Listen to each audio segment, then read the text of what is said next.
Sosok Bima TikToker asal Lampung Timur kini dicari-cari setelah videonya mengkritik kondisi Lampung dan juga pemerintah daerah ini viral di media sosial. Dengan akun TikTok Aubimax Reborn, Bima melontarkan kritikan tentang kondisi infrastruktur Lampung yang buruk, dari kondisi jalan hingga proyek kota baru yang mangkrak. Kritik yang dilontarkan Bima ini menjadi bola panas setelah dilaporkan ke polisi oleh seorang pengacara hingga mendapatkan tanggapan dari para pejabat. Apalagi Bima mengaku orang tuanya di Lampung Timur mendapatkan intimidasi. Bagaimana respon keluarga Bima terkait persoalan ini? Berikut wawancara bersama dengan kuasa hukum keluarga Bima.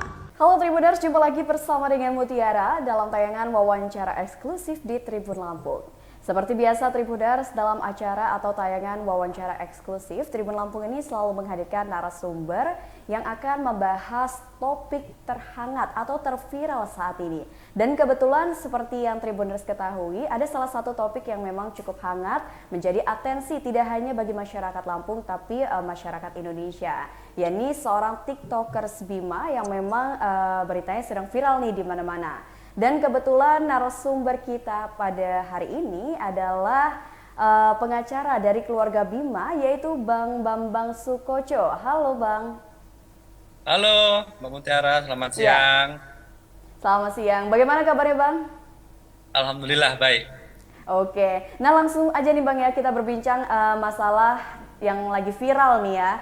Kan terkait dengan kasus TikTokers Bima, kan tadinya ternyata TikToker Bima ini tuh akhirnya kan dilaporkan. Namun baru ini kabarnya penyelidikan atas laporan terhadap TikTokers Bima ini akhirnya dihentikan. Nah ini seperti apa Bang, bisa dijelaskan Bang? Ya pastinya kami selaku keluarga bersyukurlah itu dulu satu, karena informasi juga yang kami dapat dari Bapak Kabid Humas tadi menginformasikan bahwa kasus Bima sudah diberikan SP3 kan gitu. Satu, kami pasti bersyukur Mbak Mutiara, karena bagaimanapun kasus ini juga menyita tenaga dan yang dari keluarga pastinya. Jadi kami sangat bersyukur, dan memang dari awal kan kalau dari segi hukum menurut pendapat saya kan memang kasus ini agak susah untuk mau dinaikkan ke tingkat penyidikan. Tapi alhamdulillah lah, Masya Allah, atas atensi dari banyak pihak, atensi dari banyak tokoh publik, akhirnya ya kabar hari ini kami terima. Alhamdulillah, kami sekali lagi bersyukur. Terima kasih banyak. Oke, baik. Jadi dengan datangnya kabar bahwasannya penyelidikan tentang kasus Bima ini sendiri dihentikan. Nah, boleh tahu nggak nih Bang, kira-kira kenapa sih Bang, atau apa nih sebenarnya yang membuat penyelidikan dari kasus Bima sendiri akhirnya dihentikan oleh pihak dari Polda Lampung? Oke, kalau ini kan pastinya pihak Polda Lampung kan sudah melakukan gelar perkara, pasti itu satu. Karena sesuai dengan apa yang disampaikan kemarin, bahwa pihak aparat kepolisian kan tidak boleh menerima atau menolak laporan ya, asalkan itu memenuhi unsurnya kan, seperti itu. Pastinya saya yakin rekan-rekan di Polda Lampung sudah melakukan gelar perkara dengan cermat, sehingga memang mereka pada akhirnya mengambil keputusan untuk memberikan SP3 terhadap kasus pelapor terhadap saudara Bima ini. Dan memang kalau saya telaah, menurut pendapat saya pribadi, memang ya seperti saya ceritakan di awal tadi, karena ini yang digunakan adalah pasal 20 ayat 2 Undang-Undang ITE ini kan, ya kita kenal dengan ini pasalnya pasal karet seperti itu ya, yang banyak orang, banyak akademisi, banyak praktisi hukum yang menginginkan agar pasal ini itu direvisi gitu ya, karena memang ini sangat bisa menjadikan gampang sekali untuk membuka kritik seseorang itu, kalau menurut saya pribadi. Mungkin begitu Mbak. Oke, baik. Memang terkait dengan kasus Bima ini sendiri, banyak sekali perhatian nih Bang ya yang tertuju kepada Bimanya ataupun Provinsi Lampung sendiri. Nah, terkait dengan kasus Bima yang viral tadi kan Bang Bambang sudah menjelaskan bahwasannya memang keluarga ini merasa bersyukur dengan diberhentikannya penyelidikan dari kasus Bima. Nah, lalu bagaimana sih perasaan keluarga pasca kasus Bima ini ternyata viral gitu di media sosial, bahkan sampai mendapatkan atensi dari pemerintah nasional seperti Pak Menteri dan sebagainya nih Bang? Ya, keluarga pada awalnya pasti kaget, Mbak. Pasti kaget pada awalnya ketika kasus ini viral. Memang kan kebetulan mohon maaf saya juga domisili kan ada di Jawa Timur. Nah, begitu kasus ini viral, hari Kamis saya dihubungi sama tante saya untuk secepatnya untuk pulang ke Lampung gitu ya. Karena memang keluarga ya jujur begitu begitu kita diinformasi bahwa Bima ini dilaporkan ke Polda ya pasti keluarga sangat kaget, sangat shock lah ya. Karena kan mungkin keluarga juga selama ini Bima di Australia kan nggak akan berpikir sejauh itu akan buat satu konten yang sampai viral dan pada akhirnya sampai harus dilaporkan ke Polda ya. Pasti keluarga shock pada awalnya, makanya waktu itu hari Kamis saya ditelepon diminta untuk bisa segera datang ya, dan ya minimal saya bisa membantu kalau memang harus benar-benar melangkah ke proses hukuman seperti itu, Mbak. Oke, baik. Nah, tadi kan sudah dijelaskan memang awal mulanya itu keluarga merasa shock atau terkejut lah dengan adanya pemberitaan terkait sang anak nih ya tentunya. Karena yang tadi sudah dijelaskan oleh Bang Bambang sendiri, tidak kepikiran gitu kok sampai dia membuat konten dan sampai seviral itu. Nah, nih, untuk Bang Bambang sendiri selaku pengacara dari keluarga Bima ini, bisa diceritakan nggak sih Bang terkait dengan kronologi dari kasus Bima, bagaimana awalnya dan bagaimana kok bisa sampai ada yang melaporkannya ke pihak kepolisian? Ya, seperti yang berkali-kali ya, mungkin secara dasar dalam 2-3 hari ini berkali-kali melakukan klarifikasi terkait kronologi singkat begitu ya. Memang Bima ini sudah dari ketika dia kuliah di Malaysia itu kan sudah rajin membuat konten, Mbak. Ya, meskipun menurut banyak rekan-rekan atau bagi yang mereka tersinggung itu caranya kurang elegan atau bahasa diksi yang digunakan terlalu berlebihan seperti itu ya. Ya itulah, tapi menurut saya ya itulah anak muda zaman sekarang ya, mereka punya cara sendiri untuk mengekspresikan cara mereka berdemonstrasi mungkin begitu ya. Dan kronologi singkatnya seperti yang saya cerita itu kan kita malamnya itu kan sudah viral dulu ya. Itu saya lihat malam itu sudah hampir 4 juta view-nya. Terus pada Kamis pagi itu kita dapat informasi bahwa ada salah seorang advokat yang melaporkan Bima ke Polda Lampung terkait dengan berita hoax waktu itu ya. Waktu itu kalau nggak salah berita hoax, dan tapi sifatnya kan masih pengaduan tertulis. Iya. Belum seperti kemarin yang sudah menjadi LP kan seperti itu. Nah, kemudian dari situlah mulai muncul tanggapan dan reaksi dari banyak stakeholder termasuk pemerintah daerah, termasuk pemerintah provinsi ataupun pemerintah Kabupaten Lampung Timur. Sedikit saya ulangi lagi, mungkin di Jumat pagi Bapak Juliman ini orang tuanya saudara Bima kan dijemput Bapak Camat Raman Utara, kemudian diajak untuk ke rumah dinas Bapak Wakil Bupati Lampung Timur, Pak Aswar. Baik. Setelah itu, setelah sampai rumah kediaman beliau, ada sedikit komunikasi sebentar terkait dengan masalah Bima ini, kemudian Bapak Wakil Bupati menghubungi Bapak Gubernur Lampung Timur. Dan disitulah mulai ada komunikasi antara bapaknya Bima dengan Pak Gubernur.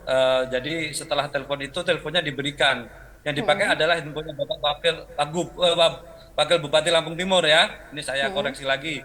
HP yang digunakan adalah HP-nya Bapak Wakil Bupati Lampung Timur. Kemudian di komunikasi awal Bapak Gubernur langsung menyampaikan bahwa agar tolong dikasih tahu Bima agar jangan membuat konten lagi yang isinya mendiskreditkan ataupun menyudutkan pemerintah Provinsi Lampung. Oke. Nah, orang Bima di saat itu juga menyampaikan permohonan maaf apapun bentuknya. Dan ada statement kedua dari Bapak Gubernur yang mungkin ini yang akhirnya kemarin viral, ada ancaman atau intimidasi. Sebenarnya ini karena Pak Gubernur menyampaikan bahwa oke, saya maafkan tetapi saya tetap akan membawa masalah ini ke jalur hukum. Itu yang beliau sampaikan, dan inilah yang sebenarnya membuat orang tua Bima ini shock dan takut ya atau khawatir. Pasti Mbak, kita yang melaporkan, yang bicara seperti itu adalah orang nomor 1 di Provinsi Lampung ya. Siapapun orang pasti akan takut kan begitu, apalagi orang tua Bima ini juga kerjanya adalah PNS ya di Pemkab Lampung Timur. Kemudian ada statement ketiga juga yang menurut kami ini agak membuat orang tua Bima, kalau boleh saya bilang, sakit hati lah ya, karena Pak Gubernur bilang bapaknya Bima nggak bisa mendidik anak, tidak bisa mengajari anak, banyaklah kata-kata yang mungkin saya dengan bahasa yang agak kurang pas seperti itu. Oke. Itulah sebenarnya kronologinya, dan apa ya, secara singkat mungkin akhirnya masa ini menjadi lebih panjang lagi begitu Mbak. Mungkin begitu Mbak Mutia. Oke, disinggung terkait dengan beberapa pernyataan yang sebenarnya akhirnya membuat pihak keluarga merasa takut dan sebagainya tadi yang sudah dijelaskan oleh Bang Bambang. Nah, ini kan viral juga nih Bang, terkait dengan statement dari seorang Bima yang dia membuat, kalau tidak salah, membuat status di Instagramnya atau di stories Instagramnya, dia mengatakan bahwasannya memang ada intimidasi terhadap orang tuanya, sedangkan katanya dari pihak pejabat terkait itu menyebut datang ke rumah orang tua Bima itu hanya sekedar silaturahmi. Tadi sudah dijelaskan kan oleh Abang, ada beberapa pernyataan yang memang membuat seolah-olah keluarga Bima ini merasa ketakutan dan sebagainya. Nah, itu bisa dijelaskan Bang, sebenarnya dari Bima kan bilangnya itu intimidasi. Nah, sebenarnya itu seperti apa sih Bang? Oke, jadi clear. Seperti yang kemarin saya klarifikasi dengan Pak Kabid Humas, memang setelah pagi itu pulang dari rumah dinas Bapak Wakil Bupati, begitu sampai rumah, kan di rumah itu ada Bapak Babin Kantipmas sama Bapak Kapolsek Raman Utara. Oke, di situ makanya itulah yang harus kami klarifikasi, karena berdasarkan komunikasi ketika beliau-beliau ini datang ke rumah, memang mereka menanyakan, mereka mau memastikan apakah benar Bima ini adalah anaknya Bapak Juliman dan Ibu Sri. Dan memang benar, mereka juga menanyakan ijazah Bima karena mereka ingin memastikan bahwa itu benar-benar Bima dengan alamatnya di situ seperti itu. Dan terjadi miknya di sini karena setelah Bapak Babin Katimas dan Pak Kapolsek pulang, orang Bapak Juliman ini kan telepon ke Bima. Bahwa tadi sudah dipanggil Pak Wakil Bupati dan ditelepon oleh Pak Gubernur. Jadi ini orang tuanya Bima juga marah dengan Bima pada waktu itu. Kamu sudah jangan bikin konten yang macam-macam lagi karena yang kena efeknya Bapak. Itulah yang disampaikan seperti itu. Nah, mungkin Bima menerimanya bahwa yang melakukan intimidasi itu adalah APH, aparat kepolisian gitu loh. Jadi ada miskomunikasinya di situ. Sebenarnya yang ditakutkan oleh orang tua Bima adalah ya perkataan Pak Gubernur tadi yang mengatakan akan terus melanjutkan ini ke ranah hukum. Itu yang sebenarnya kita takuti, kan seperti itu Mbak. Oke, jadi itu kronologisnya Mbak. Oke, tapi kalau misalkan nih memang benar ada intimidasi, ternyata kan tidak ada nih, tapi kalau misalkan nih Bang benar kalau ada intimidasi yang seperti yang diungkapkan oleh Bima, nah apakah ada langkah hukum yang akan ditempuh oleh pihak keluarga tentunya, misalkan melapor ke pihak kepolisian? Oke, untuk sejauh ini mungkin pihak keluarga masih tetap berharap ingin masalah ini selesai dengan baik ya. Saya pikir laporkan juga bukan solusi terbaik. Nah, saya hanya mau menggarisbawahi adalah yang penting itu esensi dari apa yang disampaikan Bu Main tidak melebar kemana-mana. Ya, karena saya yakin tujuan dia dari awal bahwa ingin memberi ruang, ingin memberi masukan kepada pemerintah daerah terutama, yang sama-sama kita tahu kalau saya itu hanya bisa menyoroti ya tetap satu jalan saja, itu yang menurut kami di Lampung ini sudah luar biasa lah kondisinya gitu ya. Mungkin jalan yang rusak itu hanya 20%, saya setuju. Dan 80% rusak parah gitu ya. Oke, baik. Betul, jadi sebenarnya hanya berharap dari keluarga itu esensi dari kritikan Bima ini jangan sampai melebar kemana-mana, dan kami tidak adalah keinginan untuk membuat laporan. Sampai detik ini kami masih belum terpikirkan untuk melakukan itu. Oke, baik Bang. Nah nih Bang, sejauh ini sampai dengan proses penyelidikan dihentikan, nah dari pihak keluarga sendiri atau Bang Bambang selaku pengacaranya sendiri, sebelumnya sudah berkomunikasi dengan orang yang melaporkan Bima ini Bang ke polisi? Komunikasi langsung belum. Cuma kemarin memang kita sempat ditemukan satu frame di salah satu media nasional. Ya itu saja kita komunikasi di situ, tapi untuk komunikasi secara langsung face to face ataupun direct saya dengan beliau masih belum ada komunikasi sama sekali. Oke, jadi memang karena kebetulan kebetulan bertemunya dalam suatu ini ya virtual room bersama dengan pelapor ya. Untuk Betul, via betul. telepon sendiri memang dari Bang Bambang belum menghubungi ya Bang ya? Tidak, karena memang dari awal kami berkeyakinan bahwa kasus ini agak sulit untuk dinaikkan ke tingkat penyidikan. Makanya ya saya hanya bisa mengasih tahu ke keluarga bahwa agar jangan khawatir, jangan takut, karena kita sudah menyiapkan beberapa skenario jika nanti memang statusnya dinaikkan atau bagaimana, dan ya ini sudah kita prediksi lah sebetulnya Mbak, dan karena Baik. mungkin memang sebenarnya banyaknya atensi dari pejabat publik, dari Pak Menko Polhukam, dan kemarin juga ada atensi dari Bapak Yohanes Joko, staf KSP. Jadi ya terlalu banyak yang cinta dengan Bima lah menurut saya itu Mbak. Oke. Nah, ini sendiri kalau boleh tahu nih Bang, sebenarnya apa sih Bang latar belakang dari keluarga Bima hingga kemudian keluarga Bima ini menunjuk Bang Bambang selaku penasihat hukum, dan apakah ada alasan khusus nih Bang? Ya alasan khususnya karena saya ini masih omnya kan seperti itu. Oke, baik. Jadi Jadi masih ada keterkaitan dengan keluarga tentunya ya Bang. ya masih ya. Jadi saya masih omnya Bima, dan kebetulan mungkin keluarga menganggap saya yang bisa membantu menghandle itu saja sih, tidak ada yang spesial sebenarnya dari saya kan seperti itu. Karena kebetulan saya masih keluarga itu saja Mbak. Oke, baik. Karena memang kebetulan keluarga, jadi alasannya karena ikatan keluarga itu sendiri yang akhirnya memang pihak keluarga dan dari Bang Babang sendiri mau untuk menjadi penasihat hukum tentunya ya Bang, untuk keluarga Bima.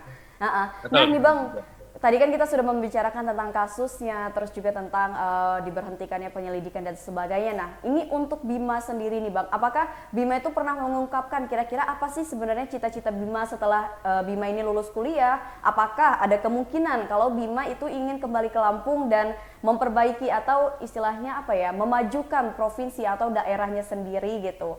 Atau mungkin malah sebaliknya dia nggak mau nih balik ke Lampung, atau seperti apa nih Bang? Ya Bima datang berasal dari keluarga yang moderat saya bilang ya. Oleh ayah Bima ini kerjaannya pegawai negeri sipil, ibunya pengusaha, dan ya pastinya kalau saya pernah berbicara dengan Bima itu sekitar 1 tahun yang lalu ketika dia datang ke rumah saya di Jawa Timur. Saya pernah menanyakan persis yang Mbak dia tanyakan gitu ya. Bim, kira-kira nanti waktu itu kan dia sudah lulus dari Malaysia. Terus saya tanya, kenapa kamu masih mau ambil lagi S1 di Australia? Ya anak ini dari kecil memang pintar. Dan dia sangat menyukai dengan hal-hal baru, Mbak. Oke.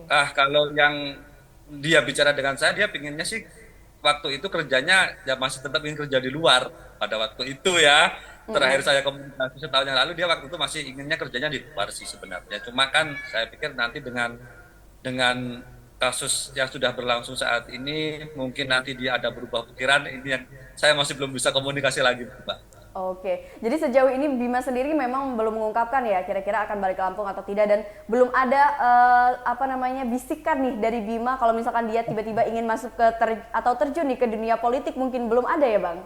Nah, tidak ada sama sekali, tidak ada sama sekali. Oke. Sampai detik ini masih belum ada.